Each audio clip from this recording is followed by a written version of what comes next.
Assalamualaikum warahmatullahi wabarakatuh. Salam kepo. Alhamdulillah, dengan rahmat Allah Subhanahu wa taala kita masih bisa berjumpa lagi dalam channel Gua Kepo.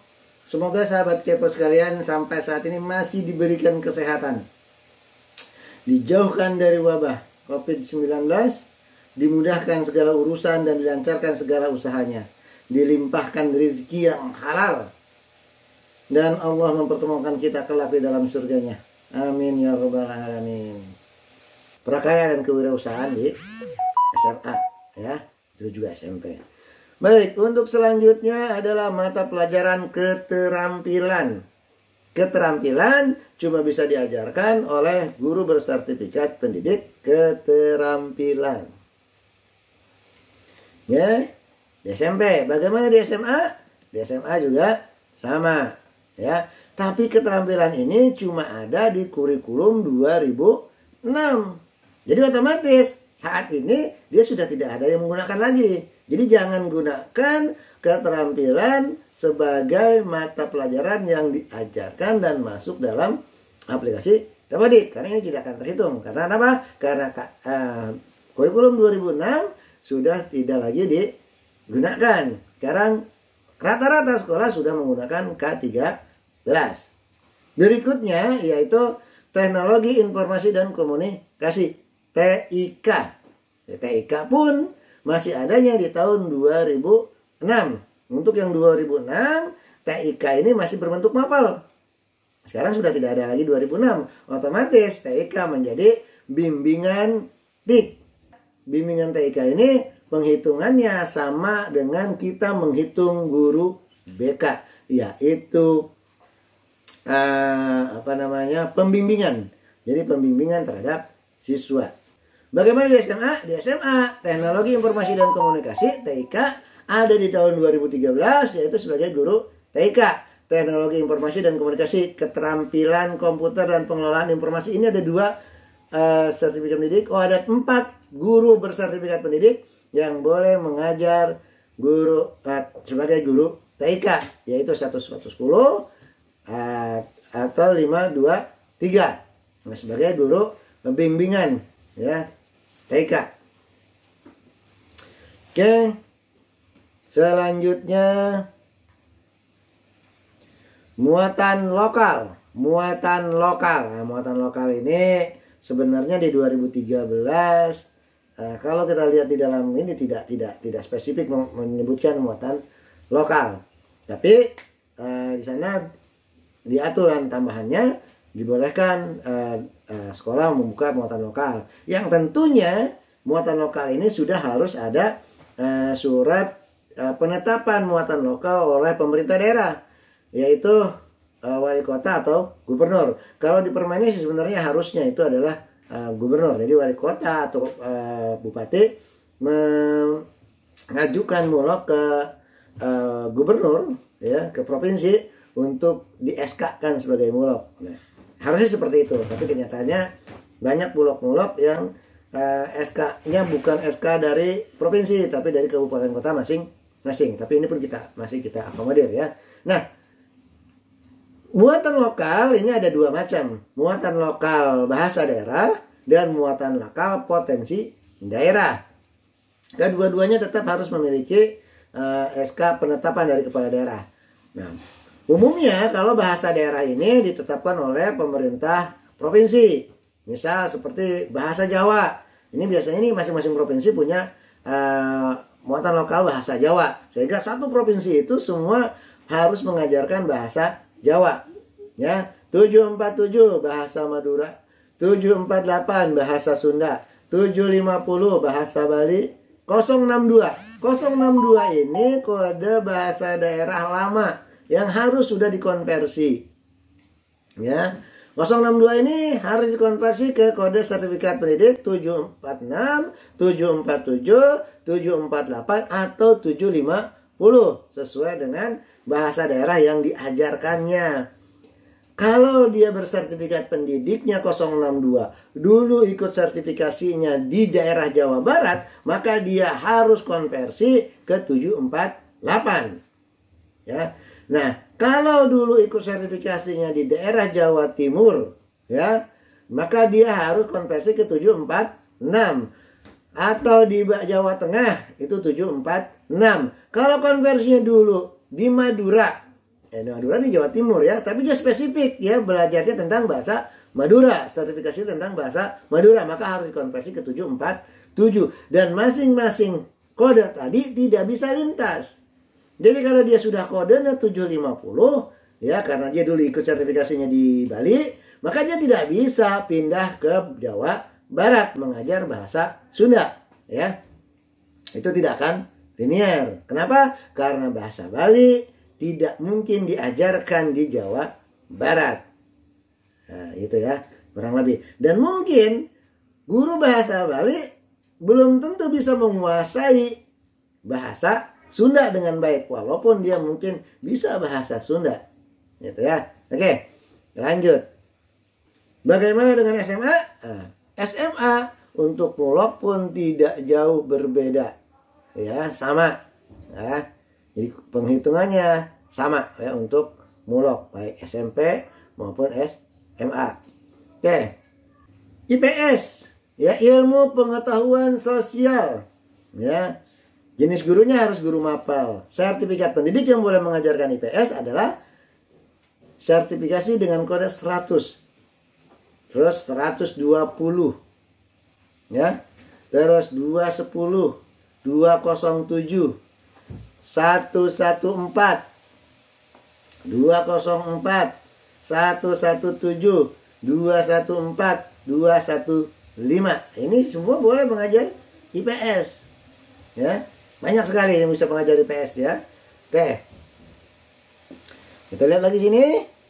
Nah, di SMA IPS itu dipecah menjadi 3 mapel, yaitu 3 atau 4 gitu ya. Sejarah, geografi, ekonomi, sosiologi. Oke. Ya. Sosiologi. Jadi ada 4 ya. Nah, sejarah ini bisa diajarkan oleh 3 guru bersertifikat pendidik, yaitu 204, 117, dan 100. Tapi guru 100 ilmu pengetahuan sosial bisa mengajar sejarah jika kualifikasi akademinya adalah sejarah. Geografi juga bisa diajarkan oleh 3 orang guru bersertifikat pendidik, 207, 114, dan 100. Di mana bersertifikat 100 ini harus mempunyai kualifikasi akademik geografi. Ekonomi bisa diajarkan oleh guru 2110, 540, 543, 667, 615. Banyak nih ya. 541, 542, 544, 545, 100, 120. Nah, yang 100 harus memiliki kualifikasi akademik ekonomi. Begitu juga yang 120 juga harus memiliki kualifikasi akademik ekonomi. Jadi kalau dia tidak punya kualifikasi ekonomi, dia tidak bisa mengajar mata pelajaran ekonomi. Ya. Oke. Itu untuk yang ekonomi. Selanjutnya sosiologi. Sosiologi jenis gurunya harus guru mapel. Yang bisa mengajar sosiologi ada 3 guru bersertifikat pendidik, 214, 215, dan 100. Yang 100 juga mempunyai kualifikasinya harus sosiologi. Jika tidak punya kualifikasi akademik sosiologi, tidak bisa mengajar sosiologi. Oke, selanjutnya poin B. Kualifikasi akademik sarjana diploma 4, S1 atau D4 tertentu dapat mengajar guru mata pelajaran.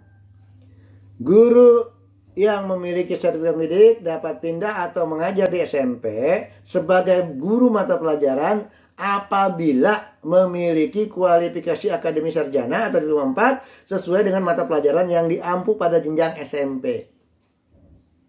Ini sama dengan SD nih. Ya, cuma sedikit agak spesifik kalau ini guru mata pelajaran. Ya. Kalau seorang guru sudah bersertifikat pendidik, misal dia bersertifikat pendidik teknik bangunan.